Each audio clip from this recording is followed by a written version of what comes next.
Again, my name is Nicole Revena. I know some of you, but I see a lot of faces I don't know. So I have a law firm here in Topeka at Irrigana, Revena, and 29th and Burlingame. Our firm focuses on civil litigation. Some of my law partners do criminal defense, but the area that I spend a lot of time on nowadays is our civil rights and constitutional protections, including working on voting measures, challenging them when the legislature passes laws that we think adversely impact voting unfairly, and trying to maintain equal protection of the laws for all of us in Kansas. I want to thank Jason and all of you at the Shawnee County Dems for inviting me to speak. This is obviously a very important topic. Jason and Kirk both gave away that the idea of this presentation is to share with you why we think we should vote no on this constitutional amendment that's coming up on August 4th. But as all of you sitting here today, you're obviously very involved. You're civically engaged, or you wouldn't be here wanting to hear more from me on the amendment. So my goal in sharing a lot of information with you today is to help arm you, to be educators to your friends and your neighbors when they ask you, why shouldn't we have a voice in this process? Or why do all the lawyers get to pick the justices? You can say, actually, Aaron, that's not true. Let me tell you more about that. So I know that we're gonna have a lot of Q&A at the end with Kirk also, and I think there's a lot of politics involved in this issue, but first as an attorney, I think it's just so important that we kind of step back and talk about how did we get here? You know, what is the history of our Supreme Court process? What are the different systems we've had in place during our history? We talk about merit selection, but what the heck is that? And what is all involved in that process? And so I want to really bring you all on a journey with me to understand how we got here today to our merit selection process, and then why all of a sudden, why now has this ballot initiative come up asking to change our election process from a merit-based appointment to a straight partisan statewide election, just like we elect our Secretary of State, our governor, our statewide offices. So we'll get into all that. Here's kind of a roadmap of the different chunks that I want to cover with you today. And let's see. I want to start back with Middle School Civics 101. Just like our federal government, we do have 3 co-equal branches of government here in Kansas. The legislative branch, that's Representative Haskins, and our state representatives and senators, they make laws. Then our executive branch, which is the governor's office, our state agencies, they enforce and carry out our laws. They can also issue policies, as we see in various administrations. And then the judicial branch, that's our referee. The judicial branch is meant to be our independent, third co-equal branch of government that interpret and apply the law to specific situations involving the litigants before them. They also are the final arbiter of constitutionality. You know, when the governor makes an executive order or the legislature passes a law, is that violating any of our constitutionally protected rights? Or maybe on its face it doesn't, but is it having a really poor impact on a certain group of people, making it an unequal application of the law? And so they have a very important role in that regard because they are the gatekeepers of our constitutional protections. We also have 3 levels of courts in Kansas. The amendment is talking only about the Supreme Court, but I think it's important to know how all 3 of these work together. So our district courts are divided into 31 districts across the state. We have a courthouse and a judge in every county in Kansas, all 105. The district courts, that's where you would go to file any sort of grievance, a divorce, custody, if you're injured, if you have a grievance against your neighbor, if you want to evict someone. A district court is where you're going to end up. That's the first level of court to bring a grievance. If you lose at the district court, you can appeal that decision to the Kansas Court of Appeals. Now, the Court of Appeals has 14 judges total, but they hear cases usually 3 judges at a time. So you have a panel of 3 evaluating your appeal. You can argue the decision and argue why you thought it was wrong at the lower court, and someone is going to win or lose at the Court of Appeals.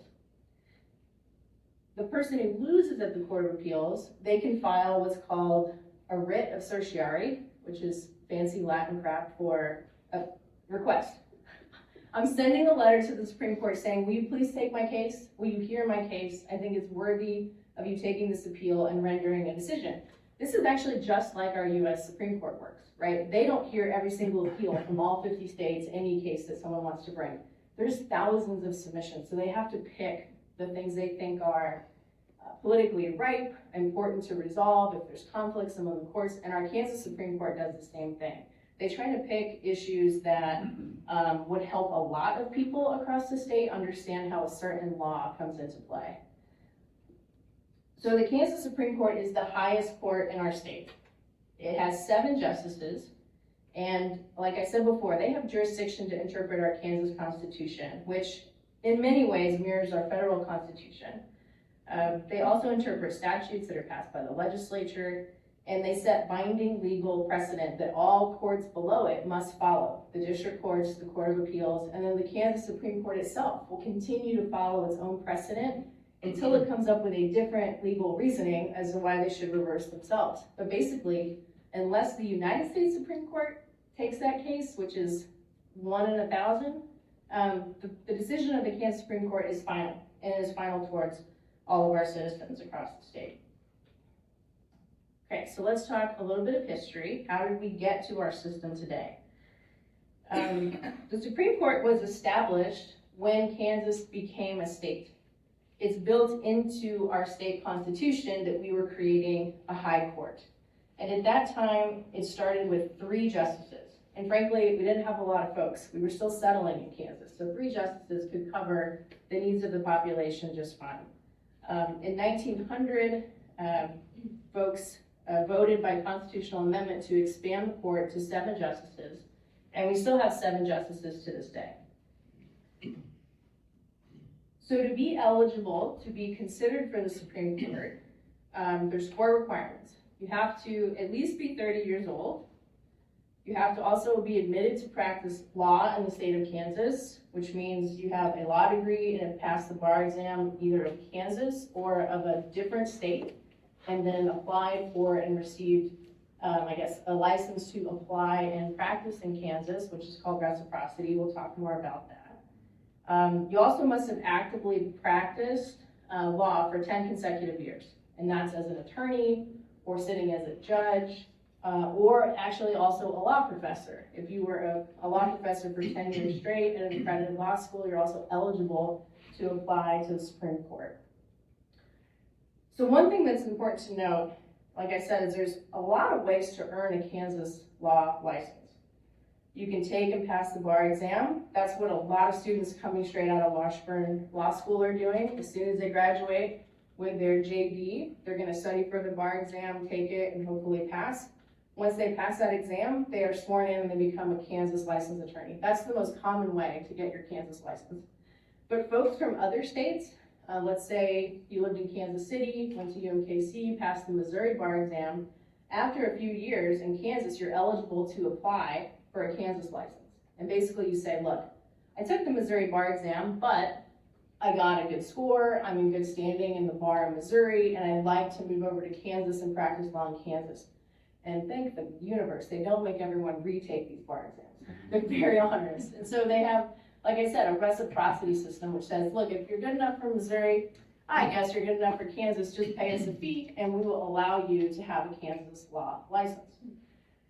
But again, the important part about that is that you still have to have good standing in the states in which you do practice. So there is a mechanism to make sure folks who aren't doing so well or have had complaints filed against them can't just hop to the next state and start practicing law. Finally, the age limit for a justice is 75 years old.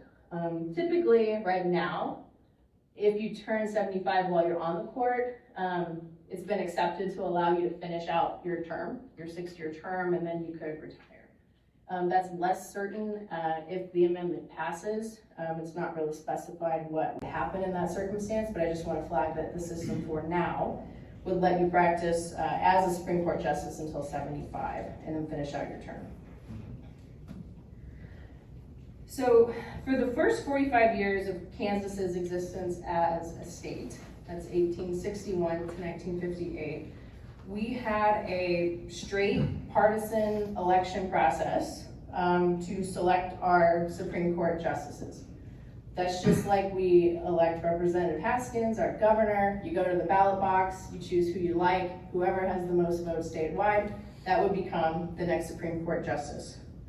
The exception to that rule is if there was a vacancy, right? Because we have elections, every year in November or whatever period of time it was back in the 1800s.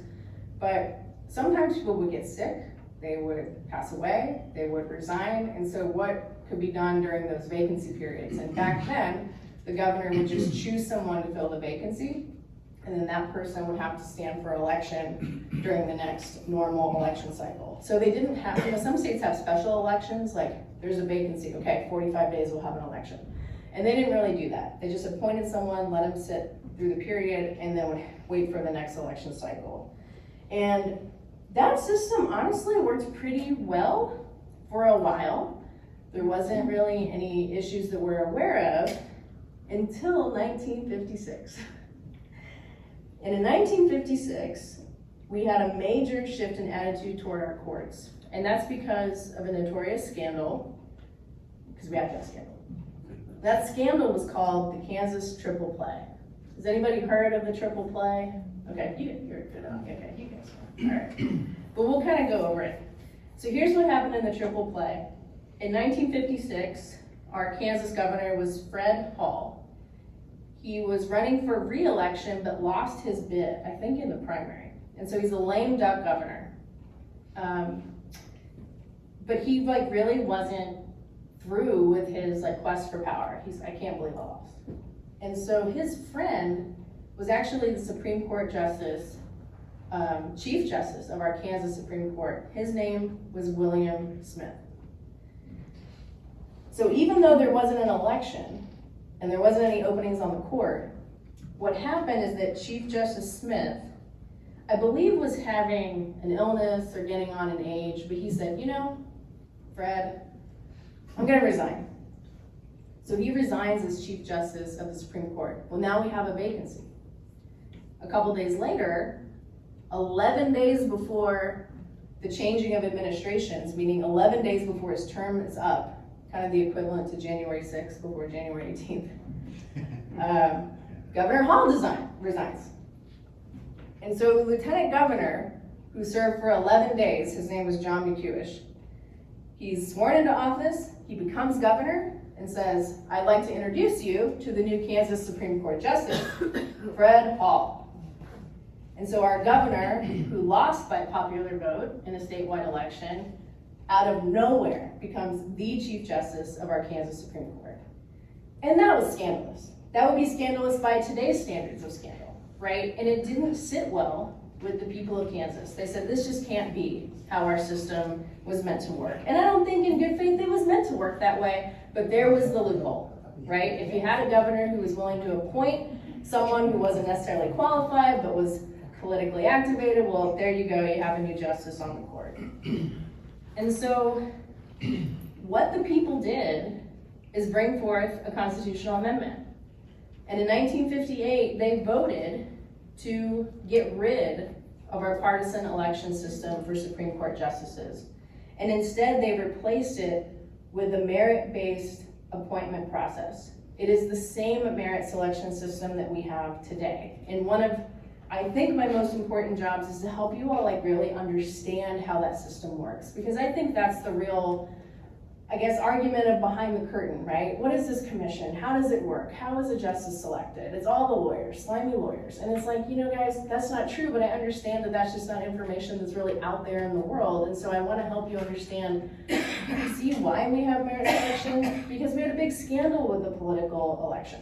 So now we know why Kansas chose merit selection, but let's talk about how that process works and how many of us in the room believe it has created a very fair and impartial court system in Kansas.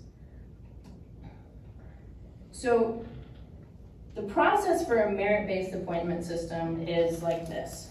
First, a vacancy opens up on the court, just like any other time. Someone resigns, someone's ill. Unfortunately, we recently had a justice pass away. Like, there's various reasons why you have a vacancy. But when that happens, we make a public announcement.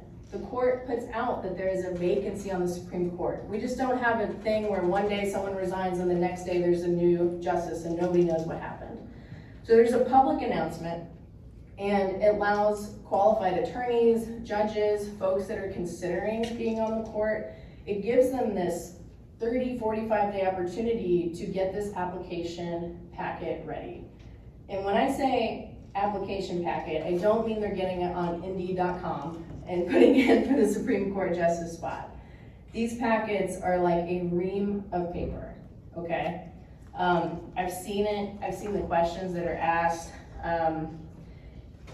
Basically, an attorney or judge, they are submitting not only their entire employment history, they're also putting in every single case in which they've appeared in front of a court, where they've rendered a decision, where they've published a decision. Can you imagine a judge on the Court of Appeals for 12 years might have a lot of decisions that have been published in the court records? It's an extremely long list. They have to supply references, letters of recommendation from various, folks in the community across the state. It's a really extensive application process, and I can tell you that's one of the reasons why you typically have like 10 to 15 people apply for the Supreme Court. So it's not a situation where a vacancy opens up and everyone fresh out of law school is like, that sounds like a great job, and like applies. It's just too rigorous, and it's, I think, intentionally rigorous because you really only see very serious candidates apply for the court. And generally, when we look at the slate of all the candidates, those are all public also. Like, before anyone's been narrowed down, you get to know every single person who applied. And in my experience, I've never looked at the list and been like, what is that guy doing there? It's folks that really, for the most part, have a really well-respected record in the law, in their practice, in the state, and that you go, yeah, that makes sense, good for them. They're taking their shot. And more importantly, what we see is that they're really our best and brightest legal minds. They really are. They're folks that have been a long-time district court judge, a long-time court of appeals judge, sometimes a highly respected professor. Everyone knows Dean Concannon that was here at Washburn for decades.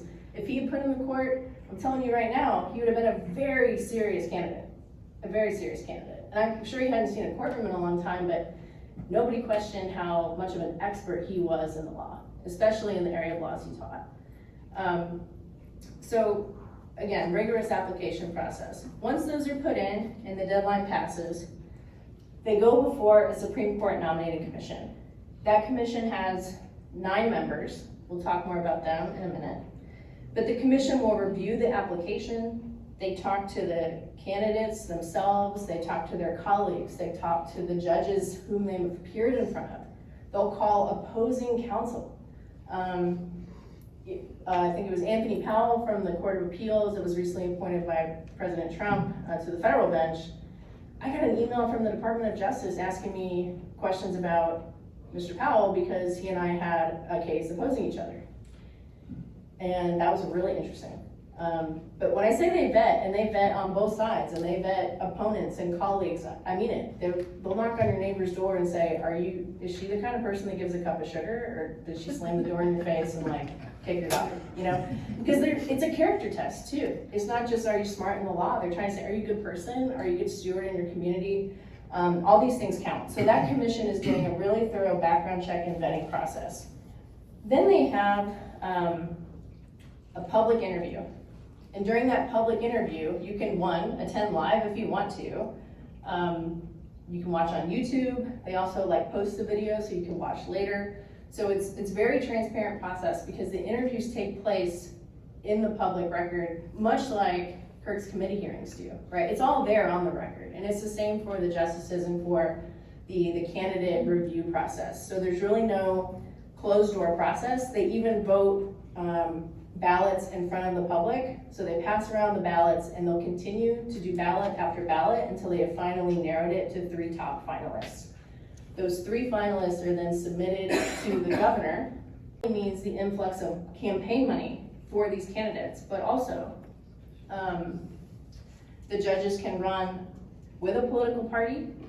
They can be a titled member of a political party, so the president of the Kansas Republican Party, if he has a law degree, can run for justice.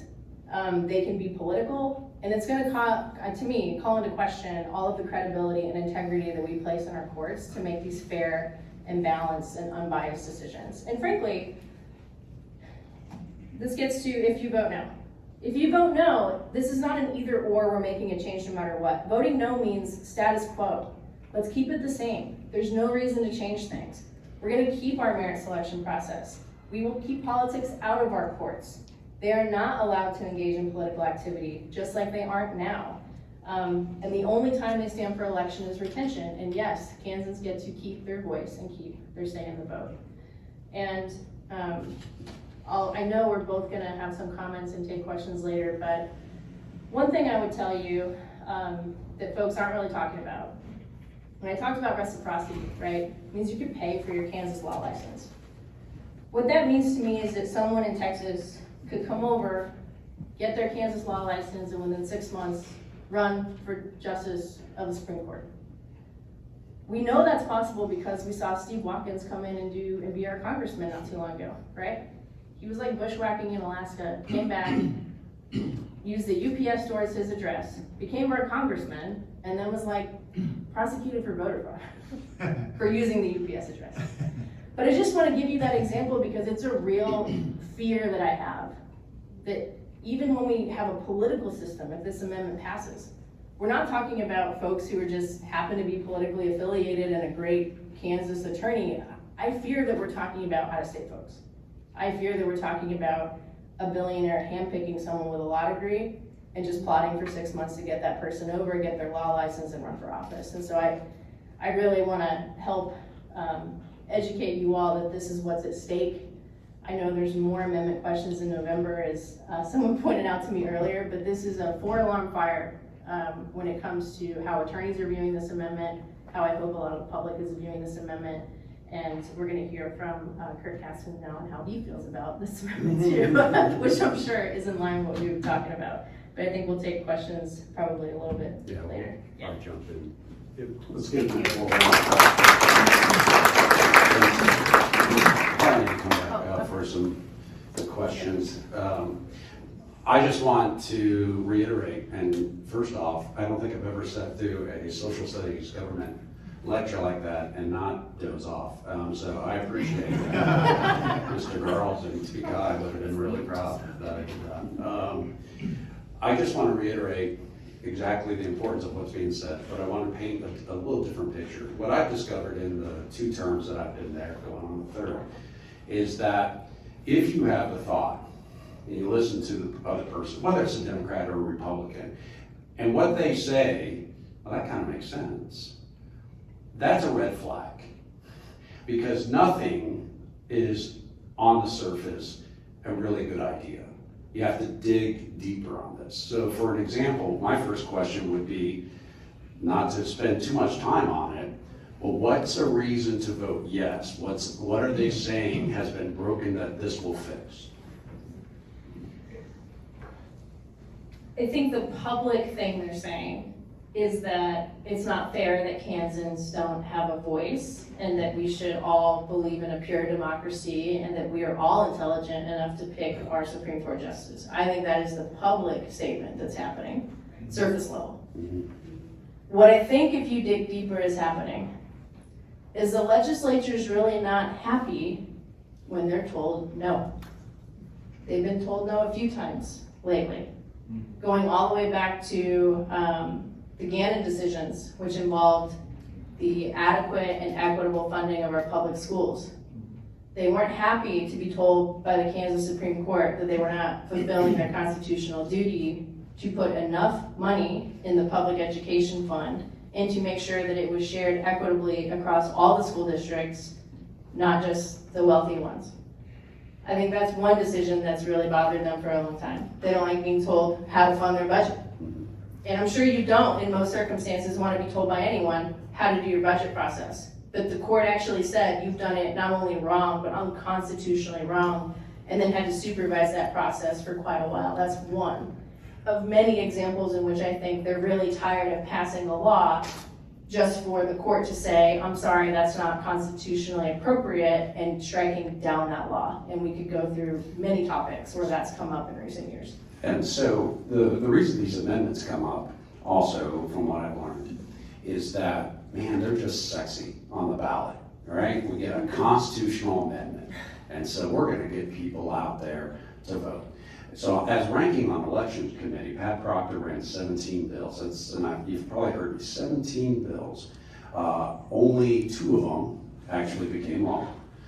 We were able to squash almost all of them. But not one of those bills, not one of them, did anything to encourage people to go out to vote. It all suppressed, or it advocated for that there's voting fraud going on there. So that's why we need a citizenship marker on that. You see, they paint this picture of importance without any substance behind it, and that's the political theater of it.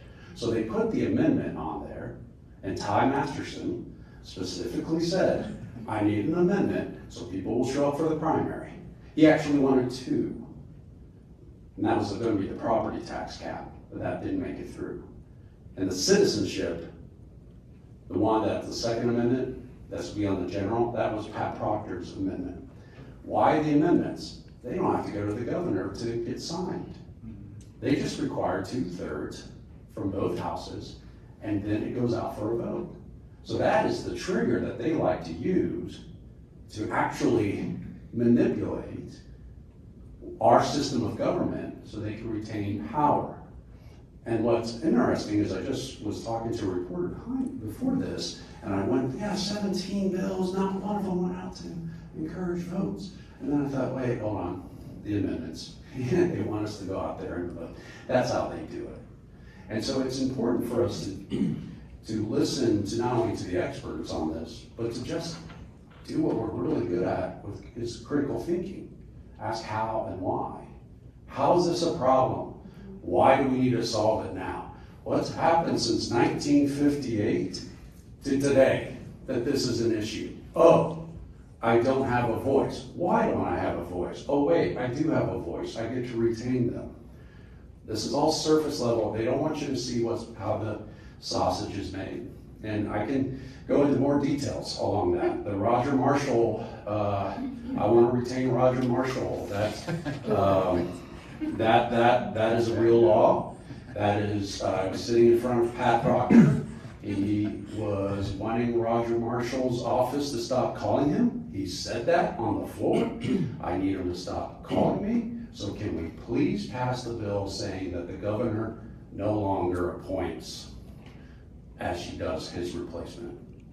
And it was all designed for the incident that, for the issue that's happening right now. And if you saw Roger Marshall's news report yesterday on, what was that morning? Meet the Press. Meet the Press. Specifically, he didn't answer the question.